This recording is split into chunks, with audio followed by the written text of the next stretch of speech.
We all grow up hearing that hard work is the key to wealth, that if you just work hard enough, you will make it. You will succeed in a country like the United States. That may or may not be true. I mean, obviously, hard work can be helpful, but it is not the whole story. So we've brought in a guest today, Garrett Gunderson. He is a New York Times bestselling financial author. He is a financial comedian with a special on Amazon.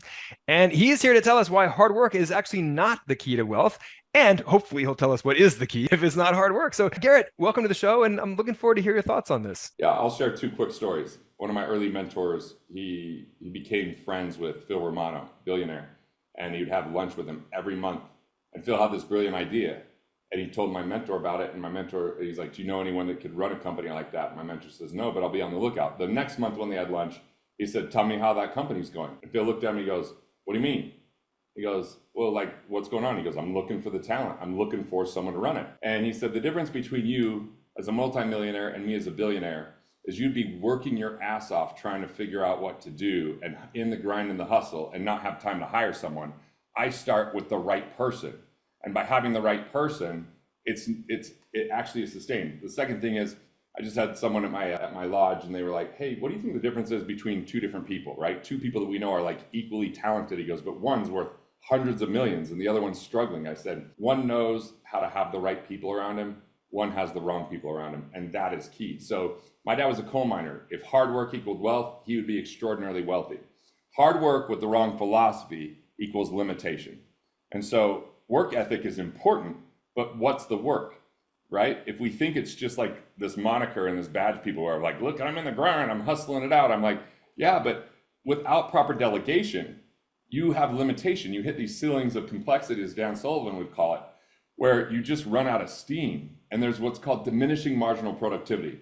More work, less result. If we hit burnout, if we work too much, we lose creativity.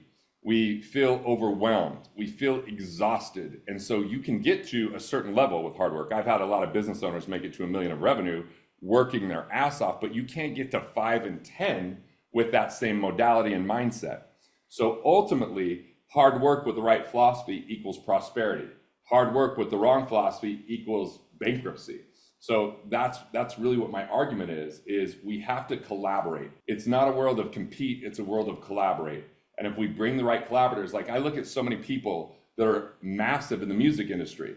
They got massive, like Jay-Z is massive because yes, he's talented, but he has Dame Dash is like amazing at what he does in running the business. And that lets him be the talent, and then the business is run. And that we have so many examples in the world of that. So I think that far too many people think the hustle and the grind gets them where they want to go. Often it destroys their health, their family, they get exhausted. I know because in 2006, I had 2 business partners die. And I will do whatever it takes. I didn't spend any time with my son and my wife. And for 4 months, I gained 22 pounds and I couldn't make a simple decision. One day I was double booked. My assistant told me, and I got a sweat bead on my forehead as I sat back on the desk. And I was just like, I don't know what to do. Now, if I wasn't overworked, I'd be like, see if someone can reschedule, if someone's running late, if someone else in the firm could take that appointment. There's 100 solutions, but if we're tired, we don't see it. Like I went to Italy for a whole summer. And when I came back, by the way, I made more in that year, 2017, than I'd made any previous year. And my team grew up and matured because they weren't just relying on me. But often the entrepreneur is the bottleneck because they're doing too much. And everybody knows that they'll do it, so they ask them to do it, and they're the cheapest labor. So we have to start increasing our leverage, increasing our skill set, and we do what I call the 5 and 5. Eliminate the 5 things that are no longer serving you that someone else could do better, and do the 5 things that only you can do. So I'm speaking, I'm writing, I'm rehearsing, I'm connecting with high-level relationships, and I'm building, right? Like those, but I'm not doing management, I'm not doing operations, I'm not doing the CFO duties. But if we try to just save money by doing all those things, then it costs us production. Makes total sense. And yeah, you mentioned Dan Sullivan. He and Ben Hardy wrote that wonderful book, Who Not How, about bring in the right people. And that is not a new concept necessarily. I mean, Jim Collins talks about that in Good to Great. Or the best organizations have the right people on the right seats on the bus. So yeah, but finding the right people to collaborate with, the right people to help you grow your wealth instead of trying to do it all yourself and wear 100 different hats every day. Simple, but not easy. I mean, as an entrepreneur myself. Yes, simple, but not easy. It's hard, easy versus easy, hard.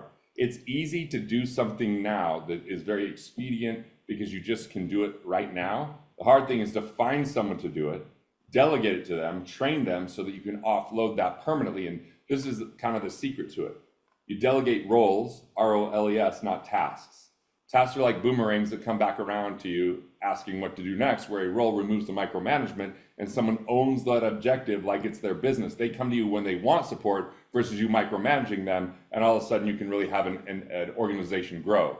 And you can, like in investing, it's like you're going to continue to become a better investor if you're focused on, analyzing deals or making the right relationships. I mean, someone's either one idea or one relationship away from the next level of prosperity, not one grinded out longer week, longer day, longer whatever, because I'm telling you, that's exhausting and it stifles our creativity. It stifles our ability to create value. And even if it's effective in the short term, it's not effective in the long term. Yeah, and you'll very quickly run up against the constraint of your own time and energy and daily brain power. I mean, you become the bottleneck. Yeah, I could sit there and teach one-on-one all day long.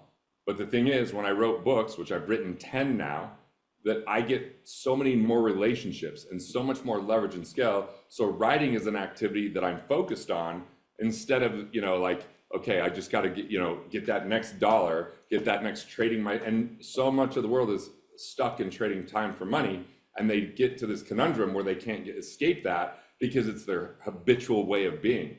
And so it is harder work to find the right people up front, but life gets easier and easier if you do. You can spend a summer in Italy if you do it right. Absolutely. Yeah, no, I took a year and a half ago, my family and I took a red month where we, crossed a big red X to the calendar. And I told my business partner and our employees, I'm not available this month. I'm going to go hike Patagonia in Argentina. So, and to tie one last thing that you said together, or just highlight it rather, that I really liked, delegate roles, not tasks, and giving people ownership over that entire role so that you're not trying to stay on top of those people and micromanage them.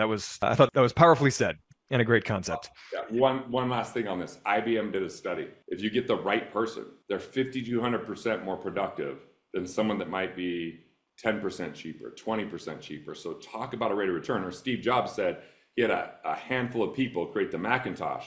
People thought it took hundreds of people. It just took the right talent. Now he paid that talent more, but in the end, he paid them like an infinitesimal amount versus having a huge team that was ineffective by just putting more bodies in there. So, like sometimes we have to just make bigger investments in the right people. They might cost more up front, but they cost a lot less in the long term because of what they bring to you. And you have the right person if you don't have them taking up real estate in your mind when you're not at work, when they are already ahead of it, when they're already taking care of things, when you can rely on them fully. It just frees you up in such a big way. Love it. Garrett, in 30 seconds or less, how do you help people and how can people connect with you if they want to take you up on that help? Yeah, I wrote this book, Money Unmasked. And that book, in these concepts we're talking about, helps people shift their thinking in a much bigger way of what I'm talking about, so they could find out ways they can reclaim time, they can reclaim money, and when they reclaim that money and that time, they can actually afford to do what I'm talking about. So if they just hit me up on Instagram, Garrett B. Gunderson, send me a DM